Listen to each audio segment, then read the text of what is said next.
For most of our history, the human population grew slowly, until new discoveries brought us more food and made us live longer. In just 100 years, the human population quadrupled. This led to apocalyptic visions of an overcrowded Earth. But the population growth rate actually peaked in the 1960s. Since then, fertility rates have crashed as countries industrialize and develop. The world population is now expected to balance out at around 11 billion by the end of the century. But the big picture conceals the details. Let's look at one region in particular, Sub-Saharan Africa. In 2019, it was home to 1 billion people living in 46 countries. Although its growth rate has slowed down in the last few decades, it's still much higher than in the rest of the world. While some projections expect around 2.6 billion people, others reckon with up to 5 billion by 2100. Such growth would be a huge challenge for any society. But Sub-Saharan Africa is also the poorest region on Earth. So, is Sub-Saharan Africa doomed? And why do the projections vary by 2.4 billion people? As always, it's complicated. Sub-Saharan Africa is a made-up idea and in many ways an unhelpful one. Botswana is as far away from Sierra Leone as Ireland is from Kazakhstan, and they have about as much in common. But without generalizing a little bit, this video would be an hour long. We've also talked to many different scientists for this video, and they disagreed on a lot of things. Mainly on how much fertility matters to poverty. We've done our best to summarize our research and what they told us, but take it with a grain of salt, and check out our sources where we discuss this in more detail. Okay, let's zoom out to the global perspective again. A few decades ago, many countries in Asia were at a similar point as Sub-Saharan Africa today. Large parts of the population were living in extreme poverty and birth rates were very high. Take Bangladesh. In the 1960s, the average woman had 7 children in her lifetime. 25% of them died before they turned 5, and of the ones that survived, only 1 in 5 would learn to read and write. Life expectancy was around 45, and per capita income was among the lowest in the world. So beginning in the 1960s, Bangladesh started a family planning program based on 3 main pillars. 1. Education helped to change women's outlook. Women with a higher education tend to want fewer kids and become mothers later in life. 2. Better healthcare lowered child mortality, leading to parents wanting fewer children because they could expect them to survive. 3.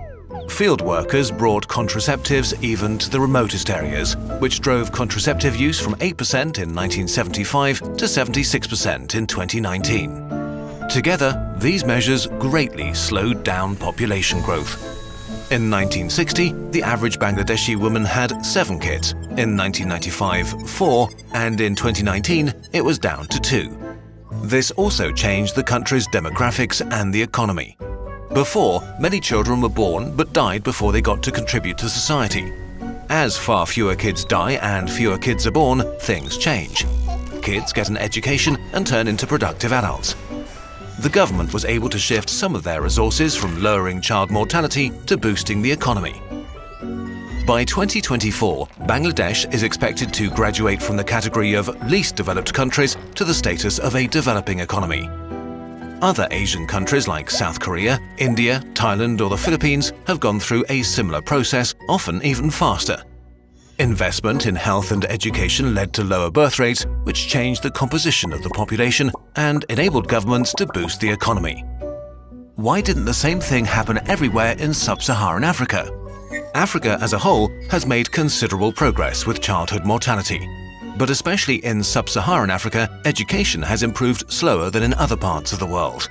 And while in total contraceptive use has doubled in the region since 1990, the unmet need for modern contraception among adolescents is still at about 60%. The reasons for this are complicated, and it's impossible to give a single answer here.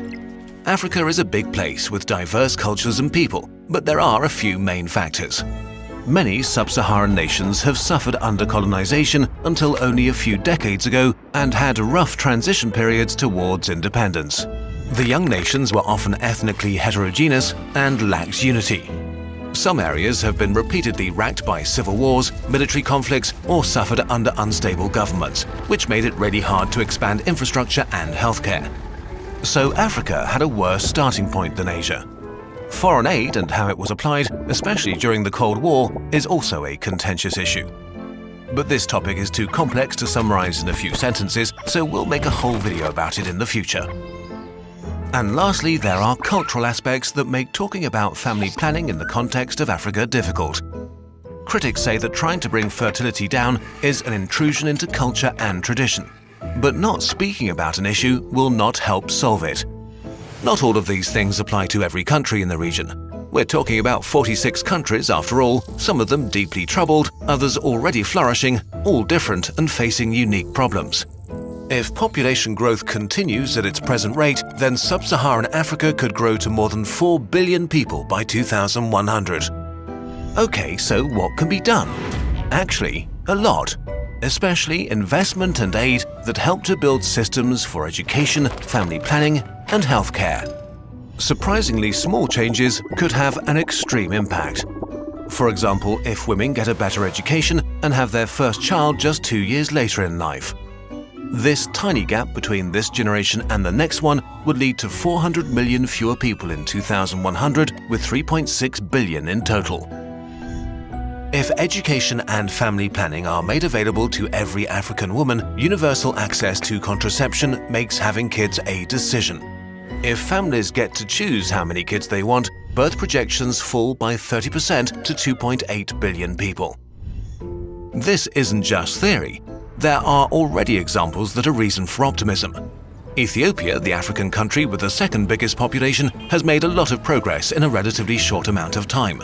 Improving health services led to a drop in child mortality from 20% to 7% since 1990. And up to 30% of the annual budget was invested in education, and the number of schools increased 25-fold over 2 decades. So, summarizing, there are serious challenges ahead, but they are far from unsolvable.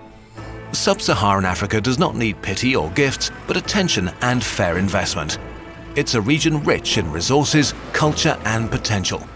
If things go right, we'll see a turnaround similar to the one we've seen across most of Asia in the last 30 years.